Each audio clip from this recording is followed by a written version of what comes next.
yayasan yang mau mensupport, nah tapi butuh data. bukan mau tahu Keadaannya bagaimana? yayasan ini, yatim piatu ini selama ini didanai dari siapa, apakah dari pribadi, apa udah berdiri sejak kapan, gitu. Ya, panti ini berdiri dari tahun 1974. 1974 udah berdiri. Iya, itu pendirinya papa saya. Oh, dari bapak ibu. Iya, Oke. terus kemudian saya yang meneruskan. Oke. Karena beliau sudah tidak ada. Oke.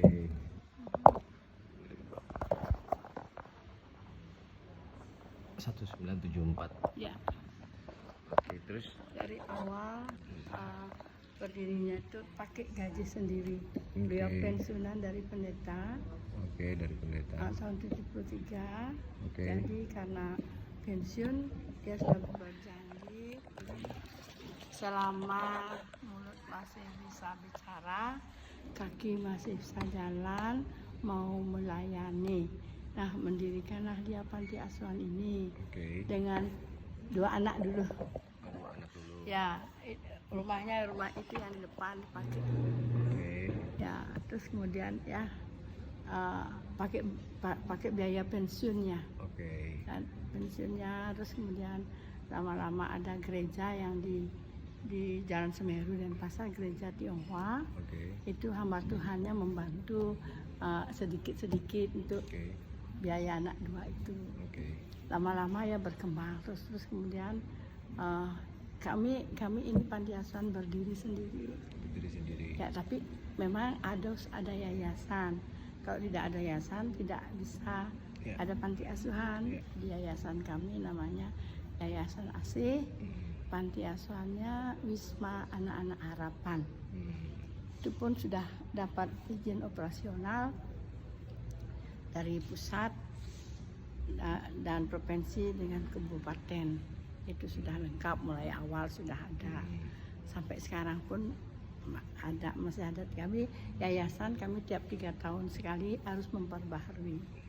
Kalau panti asuhannya setiap tahun harus izin operasionalnya harus diperbaharui setiap tahun. Oke.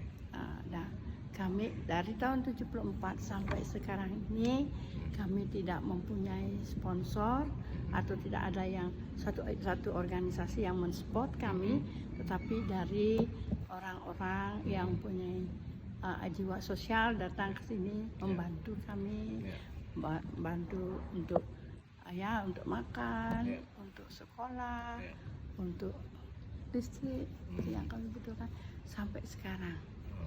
Ya, enggak punya, setiap bulan enggak ada orang, nih saya kasih kamu uang sekian untuk operasi, enggak ada.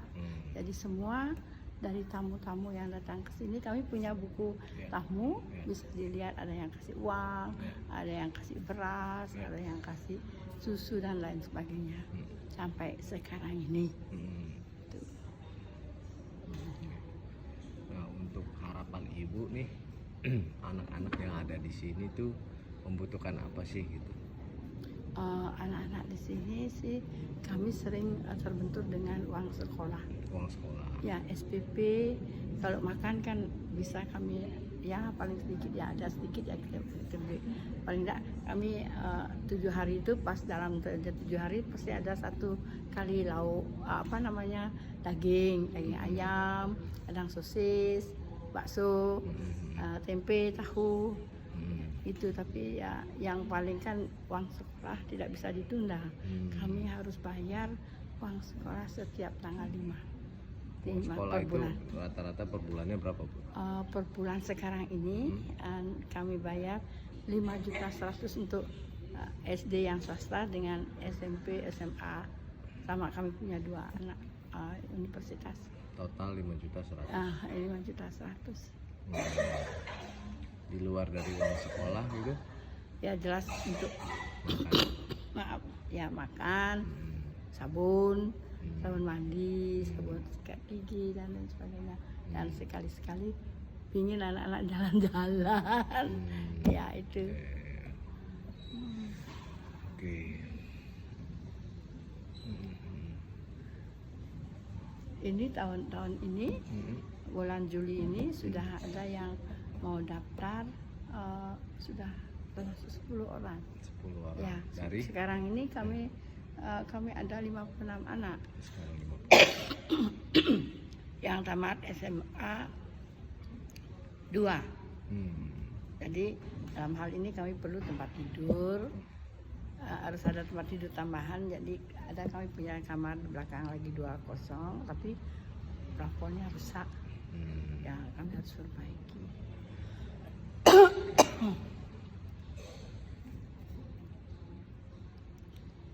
Yang penting sekarang kami perlu pipa air. Pipa air. Ya, Oke. kan kami punya sumur 1 Oke. untuk anak-anak mandi, untuk Ya. minum. Sedangkan 1 air itu hanya kadang-kadang habis airnya, karena kami sudah membuat sumur bor lagi 1. Tidak ada tamu yang sudah memberi kami untuk mesin yang di dalam tuh sudah. Tapi sekarang pipa yang nyambung ke tower yang di atas itu belum ada. Ini masih ada di sini, belum tersambung. Jadi kami bilang tunggu saja, nanti kalau sudah ada tamu, siapa tahu ada yang mau membantu, kita bisa sambung. Jadi anak-anak minum pakai sumur. Ya betul, kami bisa sumur, tidak rebus, tapi disuling. Ada tamu dari Australia memberikan kami alat untuk langsung dari sumur langsung diminum. Kami habiskan air minum setiap hari 8 galon aqua yang besar itu. Oke.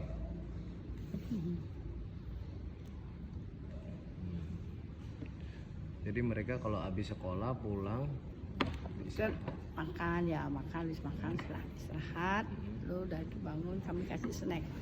snack. Ya, minum sama kue. Ya.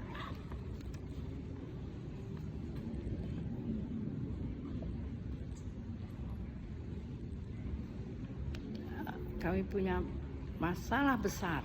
Oke. Tempat ini. Apa masalahnya? Tempat ini kan mau diambil sama Belandanya. Belanda. Ya, dulu Belanda yang dulu kami kontrak 10 tahun, tiap 10 tahun bayar. Terus tahun 2008 dia datang ke sini, dia bilang dia beli tanah ini. Tapi memang atas nama mereka. Tapi dalam perjanjian bahwa tanah ini dibeli dan dibangun untuk panti asuhan Wisma Harapan selamanya. Nah, selesai di tahun 2009, selesai ditabiskan. Kemudian 2010 kami diajak perkara mau diambil tempat ini. Diambil, kami kalah. Pertama kali pengadilan negeri kami menang. Kemudian mereka banding, mereka menang. Kami kasasi, kalah. Dari tahun 2012 kami kalah. Kemudian kami disuruh keluar. Terus saya bilang dulu rumah kami kan kami punya kamar sebanyak 20 kamar, aula juga ada, kantor semua ada. Kamu robohkan itu, kamu bangun ini, itu kasih kami uang dulu 2M. Kalau kamu kasih saya uang 2M, saya pindah dari sini. Sampai sekarang mereka belum kasih. Ya, sehingga waktu itu kami kan harus keluar, kamu harus keluar. Jadi kami bagaimana caranya? Kami terus kemudian ada tamu datang ke sini dari Australia. Saya bilang kami mau punya masalah begini. Kalau kami keluar di mana kami diam. Diberilah kami kesempatan sama Belanda itu 2 tahun untuk cari tempat untuk membangun. Kemudian kami dapat tanah di sebelah itu dengan harga 400 juta 1 are. Itu tanah ada 11 are. Jadi kami kontrak di sana, dikasih sama Australia, murid-murid itu. Dia balik ke Australia, bilang, Tris kamu tidak usah khawatir, aku balik ke Australia, aku akan kumpulkan uang untuk kamu untuk mengontrak tanah. Nah, dikontrakkanlah kami tanah 15 tahun di seberang jalan. Di situ kami juga berpikir tuh punya tanah, tidak punya uang, tapi saya tidak tahu dari mana ada orang. Saya sumbang ini, saya sumbang, sampai kami punya rumah kamar di sana 12 kamar. Aula 1, dapur, tapi tahun 2018 kami paksa diusir, saya tidak mau. Kalau kamu kasih saya uang, saya mau berangkat. Kalau enggak, Dari mana? Dari tanah yang itu? Apa? enggak, dari Belanda itu Oh, usir di usir sini. supaya saya, ya sehingga kami mau anak-anak kami bawa sana, tapi karena kami tidak dikasih uang ya kami diam dulu di sini. Nah, kapan kami dikasih uang, ya, tapi kami tetap berdoa biar tanah itu supaya kita bisa beli, supaya enggak tergantung begini aja terus. Kan itu udah disewa. Ya 15 sewa tahun. 15 tahun dalam, ya, mudah-mudahan dalam jangka 15 tahun ini memang yang punya tanah boleh diperpanjang lagi 6 bulan sudah selesai tanah itu diperpanjang lagi, boleh juga dibeli gitu. Kita berdoa ya mudah-mudahan ada. Dan udah dibangun.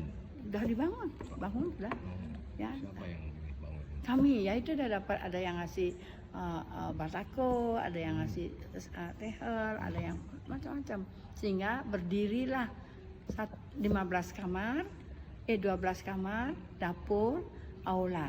Itu saya tidak tahu berapa uang yang habis, tapi itu semua pemberian. Barang gitu Ya, ya. betul. Jadi sekarang kami hanya berpikir terus, kami Dan didesak. belum ada yang tinggalin situ. Ada anak-anak yang besar-besar susah. gitu. Jadi anak laki-laki yang besar-besar di sana, anak laki-laki kecil nih di sini, ada yang cewek besarnya di atas. Tuh. Itulah tetap kami berdoa, Tuhan tolong kami biar kami bisa beli tanah itu sehingga kami tidak digoyangkan lagi datang surat pengadilan. Tapi dulu kami mau dikasasi, diapain bukan di apa, mau diusir, tapi dia nggak bisa ngusir. Ya sampai sekarang belum ada yang datang ke sini.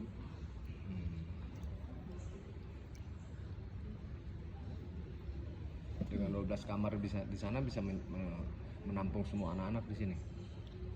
Yang di sana bawa Ya. sini. Enggak, yang di sini bawa sana bisa. Dulunya memang ya terpaksa satu kamar tuh harus isi Ya. sekian, ya yang kecil kumpulkan yang kecil. Tapi akhirnya banyak masyarakat di sini bilang tak usah, jangan dikosongkan rumah ini. Kalau kamu kosongkan gampang diambil. Kalau kamu tidak kosongkan dia tidak bisa ngambil. Dan juga kan kita pelihara anak-anak. Jadi ini dulu waktu awal itu Kontrak. orang Belanda ini, ibu kontrak. Dia datang ke sini tahun 2008. Datang ke sini sebagai tamu lah. Ya. Jadi anak-anak kami menyanyi udah tuh dia nangis gitu. Terus pas waktu itu hujan, ini aula kami enggak begini, biasa aula biasa, genteng biasa. Terus pas ada bocor, saya bilang udah kalau kamu mau bantu saya perbaiki aja yang bocor ini, sehingga kami tidak mengalami kesusahan. Saya bilang sudah kalau gitu kamu apa ini, kamu kontrak atau kamu apa? Saya bilang ini kontrak dari 10 tahun, tiap 10 tahun orang tua saya kontrak. Oke. Nah itu kalau gitu coba tanya bisa beli enggak ini? Oke. Ya sudah itu kami tanya kepada yang punya tanah boleh dibeli. Dulu dengan harga 600 juta dengan 11 arok. Tahun 2008. Tuh. Jadi ya sudah dibeli, itulah di notaris dengan perjanjian seperti itu. Setelah itu saya pertama kali saya yang jadi ketua yayasan mereka karena mengirimkan uang ke sini, kalau tidak ada yayasan tidak bisa ngirim. Nah, sudah saya masuk jadi ketua, sudah jadi saya diusir, dikeluarkan dari yayasan tanpa bilang apa-apa. Nah itulah kemudian kami tanah rumah ini diminta. Wow. 2008 dia beli, 2000 berapa dia usir? 2012 kami dia ajukan ke pengadilan, kalah. Kemudian tanggal 2018 itu harus keluar. Diberikan kami memang kesempatan 3-4 tahun untuk mencari tempat dan lain sebagainya, sehingga tahun 2018 bulan April itu kami diusir. Saya tidak mau, kasih saya uang dulu supaya saya, tapi pada waktu saya diusir itu belinya tanah apa bangunan? Tanah. Belinya tanah. Dia beli tanah, tapi kita punya bangunan di sini. Punya bangunan di sini, itu bangunan kami itu dirobohkan. Bangunlah ini. Tuh. Ya, dana bangun itu itu dari Dia. ya. Semua dari dia. Dan orangnya masih sama atau udah turun ke anaknya? Oh, sudah Belanda bubar sekarang. Kemudian setelah dia tidak bisa ngusir kami, dia serahkan ke gereja Bali, Oke. sinode kami. Nah, sinode itu datang kepada saya bilang, kalau bapak mau kasih saya uang, saya bilang gitu juga, uang 2M saya akan keluar dari sini, kalau enggak ya enggak bisa. Nah, sampai sekarang juga dia enggak bisa kasih kami uang. Diam aja kami di sini. Rumahnya sudah hancur-hancuran nih, di atas lagi gentengnya jatuh, plafon semua gini. Karena apa namanya, hujan muncul airnya lampung.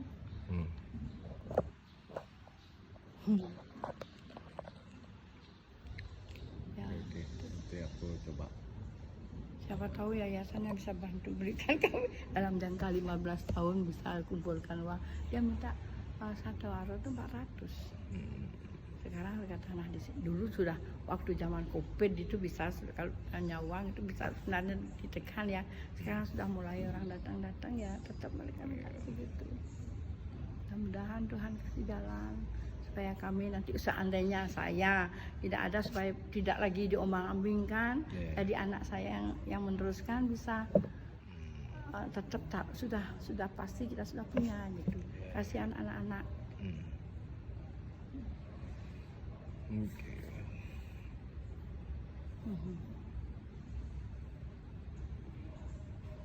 Ini tamunya dari mana? Ukraina. Banyak orang Ukraina, orang Rusia, banyak. Itu yang bikin sumur itu kan orang Rusia kasih uang. Oke.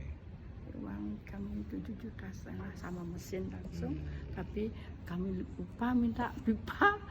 Nah, pipanya lagi minta tukangnya 30 lonjor pipa yang panjang sampai ke atas sana. Oh gitu. Kuat nggak itu atas tor itunya tahan beban airnya? Dulu pertama kali kami punya kolam, bukan tempat air di bawah ini ada untuk mengisi tiga tower, 1, 2, 3. Itu bangunan ini ada towernya di sini, bangunannya yang di sana 12 kamar, ada towernya 1, bangunan ini ada 14 kamar, ada towernya 1, itu 3 tower. Jadi airnya sekarang kami pakai sudah rusak itu dulu kami punya 2 juga sudah rusak, satu sanyonya jatuh, nggak bisa. Nah, kemudian kami bilang sama tamunya, tolong bantu kami supaya anak-anak tidak kehabisan air. Kalau di timur dia anak laki-laki nggak jadi masalah. Yang di sini untuk masak, untuk cuci pakaian anak-anak, untuk mandi. Jadi yang bermasalah satu pompa itu. Iya betul, untuk masih beli pipa. Gitu.